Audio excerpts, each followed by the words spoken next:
Dulu waktu nikah maharnya apa? Ada deh. Iya, istriku aja di rumah yang tahu. Jadi kira-kira kalau menurut pandangan Islam mahar tuh boleh murah apa harus mahal? Nah, itu yang harus kita ketahui ya, karena setahu kita di satu negara, misalnya negara Islam itu mahal sekali sehingga susah untuk para pria bisa melamar seorang wanita. Nah, ini sebetulnya dibolehkan apa enggak sih? Iya, tapi kalau menurut wanita tuh pengen dihargai, jadi maharnya mahal. Oke, jadi emang itu keinginan wanita ya? Ya, kita lihat aja penjelasannya tapi seperti cek dulu apa nih, ya. cek dulu ya, bener nggak nih? Ini dia.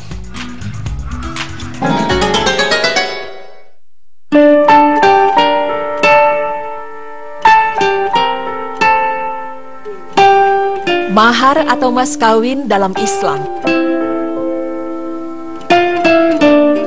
Mahar atau mas kawin dalam Kamus Besar Bahasa Indonesia artinya adalah pemberian wajib berupa uang atau barang dari mempelai laki-laki kepada mempelai perempuan ketika dilangsungkan akad nikah. Mahar dalam bahasa Arab memiliki 8 nama, yaitu mahar, sadaq, nihlah, faridah, hibah, ujr, ukar, dan alaih. Kedelapan kata tersebut mengandung arti pemberian wajib sebagai imbalan dari sesuatu yang diterima. Di zaman jahiliyah, hak perempuan dihilangkan dan disia-siakan, sehingga walinya dengan semena-mena dapat menggunakan hartanya dan tidak memberikan kesempatan untuk mengurus hartanya. Lalu Islam datang menghilangkan belenggu ini dengan diberikan hak mahar.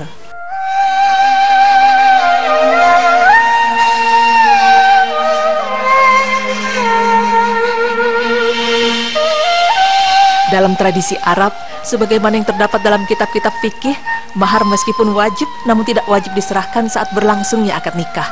Dalam artian, mahar boleh diberikan waktu akad nikah dan boleh pula diberikan sesudah akad nikah. Namun bila pemberian itu dilakukan secara sukarela di luar akad nikah, maka pemberian itu tidak disebut mahar, atau sama artinya dengan pemberian biasa. Demikian pula pemberian yang diberikan mempelai laki-laki saat akad nikah namun tidak diberikan kepada mempelai perempuan, maka pemberian itu juga tidak disebut mahar. Sedangkan di Indonesia pada umumnya yang menjadi mahar adalah seperangkat alat sholat dan Al-Quran. Di samping itu ada pula perhiasan emas, sejumlah uang yang jumlahnya disamakan dengan tanggal pernikahan, dan benda lainnya berdasarkan kesepakatan calon istri dan calon suami. Dasar wajibnya menyerahkan mahar telah ditetapkan dalam Al-Quran. Allah Subhanahu wa Ta'ala berfirman dalam beberapa ayatnya yang artinya, berikanlah mas kawin atau mahar kepada wanita yang kamu nikahi sebagai pemberian dengan penuh kerelaan. Kemudian jika mereka menyerahkan kepada kamu sebagian dari mas kawin itu dengan senang hati, maka makanlah atau ambillah pemberian itu sebagai makanan yang sedap lagi baik akibatnya.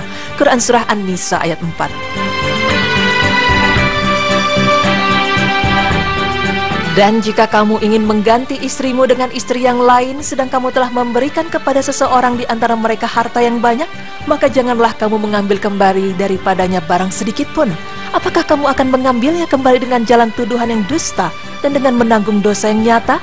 Quran Surah An-Nisa ayat 20.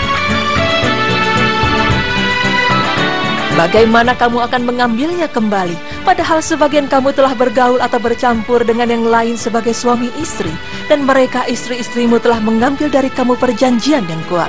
Quran Surah An-Nisa ayat 21. Maksud dari ayat-ayat tersebut adalah suami memberikan mahar kepada istri sebagai pemberian wajib, bukan untuk tanda pembelian atau sebagai tanda ganti rugi jikalau nanti di dalam rumah tangga terjadi hal yang tidak diinginkan. Jadi, jika suami dan istri tersebut mengalami perceraian, maka tidak diperbolehkan bagi suami untuk mengambil kembali mahar yang telah diberikannya. Namun jika hubungan suami istri itu masih berjalan baik dan istrinya berkenan memberikan sebagian maharnya kepada suami dengan ikhlas tanpa paksaan, maka terimalah dengan baik, karena hal itu dibolehkan. Dari ayat tersebut juga dijelaskan bahwa mahar itu diharapkan menjadi salah satu jalan yang bisa membuat istri senang dan ridho menerima suaminya berkuasa atas dirinya. Islam tidak menetapkan besar atau kecilnya jumlah mahar karena adanya perbedaan kaya dan miskin, lapang dan sempitnya rezeki. Selain itu, tiap masyarakat mempunyai adat dan tradisinya sendiri. Karena itu, Islam menyerahkan masalah jumlah mahar itu berdasarkan kemampuan masing-masing orang atau keadaan dan tradisi keluarganya. Jadi boleh Memberi mahar misalnya dengan cincin besi atau segantang kurma, atau mengajarkan beberapa ayat Al-Quran dan lain-lain, asal sudah saling disepakati oleh kedua pihak yang melakukan akad.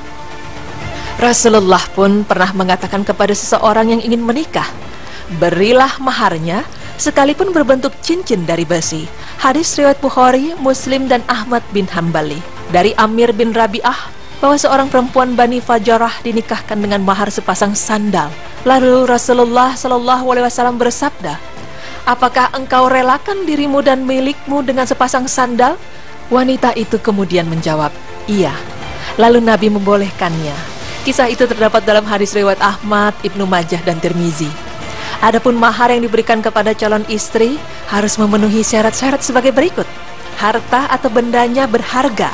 Tidak sah mahar yang tidak memiliki harga apalagi sedikit, walaupun tidak ada ketentuan banyak atau sedikitnya mahar. Akan tetapi dianjurkan meskipun mahar sedikit tetapi tetap memiliki nilai. Barangnya suci dan bisa diambil manfaat. Tidak sah mahar dengan khamar, babi atau darah, karena semua itu haram dan tidak berharga. Barangnya bukan barang gasab. Gasab artinya mengambil barang milik orang lain tanpa seizinnya, namun tidak bermaksud untuk mencurinya karena berniat untuk mengembalikan di kemudian hari. Memberikan mahar dengan barang hasil gasab adalah tidak sah, tetapi akadnya tetap sah. Bukan barang yang tidak jelas keadaannya. Tidak sah mahar dengan memberikan barang yang tidak jelas keadaannya atau tidak disebutkan jenisnya. Pemirsa, mungkin kita sudah sering mendengar penyebutan mahar yang dibayar secara hutang atau tunai. Lalu bagaimana Islam memandang mahar yang dibayar secara hutang? Pelaksanaan mahar dengan kontan dan berhutang, atau kontan sebagian dan hutang sebagian. Hal ini terserah kepada adat masyarakat dan kebiasaan mereka yang berlaku. Tetapi sunnah kalau membayar kontan sebagian, karena Ibnu Abbas meriwayatkan bahwa Rasulullah SAW melarang Ali berkumpul dengan Fatimah sampai ia memberikan sesuatu kepadanya. Lalu Ali berkata, saya tidak punya apa-apa. Maka Rasulullah bersabda, di manakah baju besi hutamiyahmu? Lalu diberikanlah barang itu kepada Fatimah. Kisah ini terdapat dalam hadis riwayat Abu Daud, Nasa'i, dan Hakim. Hadis ini menurut Ibnu Abbas agar suami mendahulukan sunnah lebih dulu, yaitu dengan memberikan sebagian mahar kepada istri daripada tidak memberikan sama sekali. Demikianlah mahar atau mas kawin dalam segi pandang Islam. Semoga mahar atau mas kawin tersebut tidak menjadi penyulit kita untuk menikah. Bukan masalah besar, mahal, murah, atau kecilnya suatu mahar. Yang terpenting adalah seberapa bermanfaat dan bernilainya mahar tersebut dalam kehidupan rumah tangga agar mendapat barokah dari Allah Ta'ala.